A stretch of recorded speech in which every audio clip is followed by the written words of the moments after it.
Praise the Lord. Welcome to Holy Bible Stories. Please like, share and subscribe to my YouTube channel. Thank you. आज की कहानी। परमेश्वर समस्या का समाधान करता है।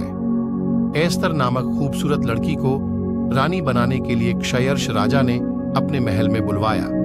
एस्तर महल के सुंदर सुंदर बेलबूटे और सुंदरता को देख रही थी।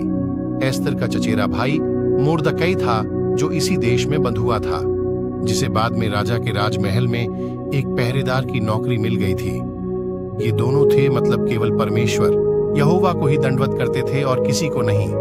लेकिन उसी नगर में एक मंत्री था जिसका नाम हामान था। वह बड़ा ही दुष्ट था और किसी भी तरह राजा बनना चाहता था। वह सबसे कहता, उसे दंडवत करो, लेकिन मोर्दकै उसे कभी दंडवत नहीं करता था, जिसके कारण उसने मोर्दकै से इस बात का बदला लेने के लिए 50 हाथ का खंबा बनवाया था और उसके ऊपर फांसी का फंदा लगवाए ताकि मोर्दकै को उसमें दंड दे सके। हामान को जब यह पता चला कि यह यहूदी जाति का है, तो उसने उसकी सारी जाति को मार डालने की आज्ञा राजा से धोखे से ले ली थी।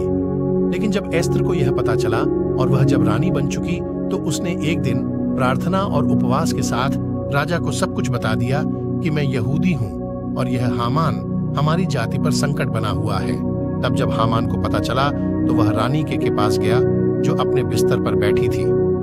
वो तो माफी मांगने जा रहा था, लेकिन राजा ने पीछे से देखा तो समझा यह रानी के साथ जबरदस्ती कर रहा है, और तुरंत राजा की आज्ञा से वह कैद कर लिया गया और उसी फंदे में जो उसने मोर्दकै के लिए बनवाया था, मृत्यु दंड को पाया।